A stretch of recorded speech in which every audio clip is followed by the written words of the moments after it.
wabarakatuh. Sahabat Astral Samudra Official dimanapun Anda berada. Hari ini tim Astral Samudra Official sudah berada di salah satu objek wisata Waduk Malahayu, yang mana kali ini kita akan mencoba menguak sejarah mitos mengenai Waduk Malahayu ini ya. Untuk itu seperti apa keseruannya, nanti kita tunggu, jangan kemana-mana di Astral Samudra Official.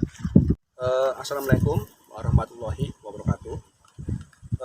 Selamat siang, jumpa lagi dengan channel kami Astral Samudra Official, channel YouTube bedah sejarah, bedah misteri, khususnya di tempat-tempat angker dan sakral. Ya teman-teman, sekarang saya berada di objek wisata teman-teman ya, objek wisata Bendungan di Malahayu.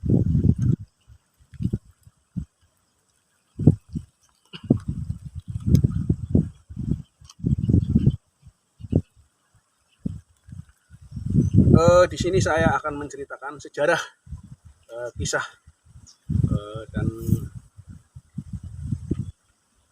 mitos yang ada di sini, juga penunggu yang ada di Waduk Malahayu ini. Saya akan menceritakan sejarah perjalanan seorang istri raja dari Cirebon, ya, Kerajaan Cirebon, sampai datang sini. Dan dulu tempat ini bukan waduk teman-teman, ya. Tempat ini dulu dikenal dengan sendang, ya. Setelah sekarang sendang atau bendungan, sekarang adalah waduk. Pada Waduk Malahayu yang sangat terkenal angker di daerah Brebes, ya. Dulu sekali sebelum dijadikan Waduk Malahayu, tempat ini bernama Danau atau Sendang Mala Sri Rahayu, ya teman-teman. Waduk ini bernama Sendang Mala Sri Rahayu. Sedangkan Sendang Mala Sri Rahayu sendiri berasal dari aliran gunung pembatas wilayah Brebes dan Jawa Barat. Sendang ini dihuni siluman naga kuning, siluman buaya rawa, dan masih banyak lagi yang lainnya. Di alam gaib sendiri, di tengah-tengah danau atau waduk, ada masjid gaib yang ditunggu oleh sosok naga hijau. Nah, teman-teman. Dan sini akan menceritakan sejarah sosok waliullah. Nah, dua. Yang pertama, Nyai Mas Ayu Dewi Sri Rahayu Ningsih Pitaloka, dan yang kedua Mbah Eyang Brojo Kusumo atau Mbah Kusumo Malaya. Di sini ada part pertama ya. Part pertama akan menceritakan kisah perjalanan seorang ratu datang sampai sini.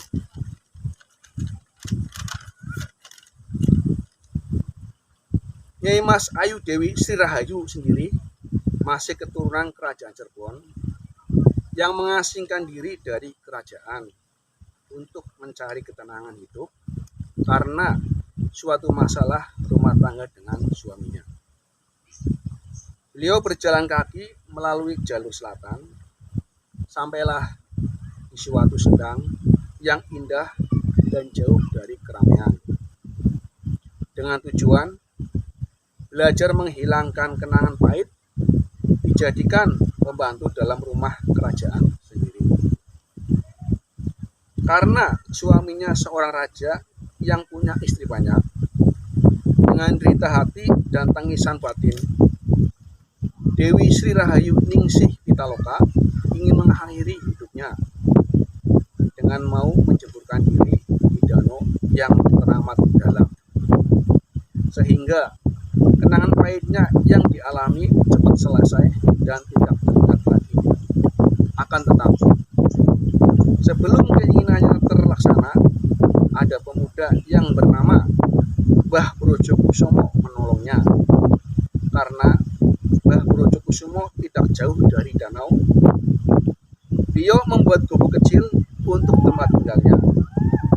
Dan Dewi Sri Rahayu Ningsih Pitaloka diberi kajian dan ujangan tentang kehidupan hidup di dunia yang penuh dengan kerahasiaan ini.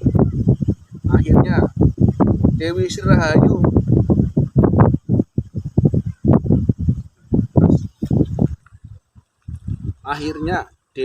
Rahayu menjalani kehidupan di sendang ini sampai akhir hayatnya. Sendang Sri Rahayu adalah sendang ketenangan, kenyamanan, kesucian hati seluruh makhluk sebagai simbol kedamaian jiwa. Jiwa yang merasa bosan dalam menjalani hidup, dan simbol dari waduk atau sendang rampur jagat Ngayarati sendiri adalah simbol dari kaum bangsawan darah biru, keturunan para raja di Pulau Jawa ini. Ya teman-teman, itulah kisah sejarah perjalanan Nyimas Dewi Sri Rahayu Ningsih Pitaloka. Beliau adalah istri seorang raja yang merasa tidak ada gunanya di rumah kerajaan sendiri, karena seorang suami punya istri banyak, sehingga dia merasa sakit hati dan dia keluar dari rumah untuk mencari ketenangan. Sampailah beliau ke sendang ini. Ya.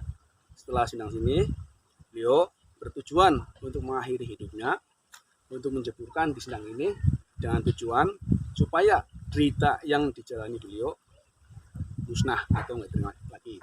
Tapi segala sesuatu atas izin Allah, perjalanan tersebut tidak mulus teman-teman. Ya tidak mulus. Ada seorang orang tua yang lagi ketapa di sini, ya, yaitu Mbah Eyang Brojokusumo, yang ditapa di sini di dalam atau di rumah kubu kecil. Dengar ada sosok wanita mau bunuh diri. Akhirnya beliau datang untuk menolong beliau. Dan setelah dapat kajian-kajian dari beliau, akhirnya beliau sadar inilah kehidupan. Dan beliau menjalani kehidupan di sendang ini sampai beliau meninggal. Dan sendang ini teman-teman, sendang ini juga dihuni oleh sosok ular naga. Ular naga hijau itu penunggu istana goib, ya, maaf, masjid goib yang ada di tengah-tengah waduk ini atau sendang ini. Dan di sini juga ada sosok ular naga kuning, ya, jenis siluman, yang membawai 4.700, ya, 4.700 anak buah yang di sini.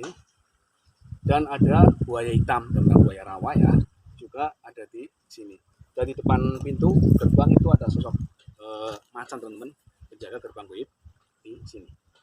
Ya teman-teman, sampai di sini dulu jejak membedah kisah perjalanan seorang ratu, ratu dari Cirebon yang bernama Nyimas Ayu Dewi Sri Rahayu Ningsih Pitaloka. Ikuti terus channel kami Samudra. Jangan lupa subscribe, like, komen ke channel ini.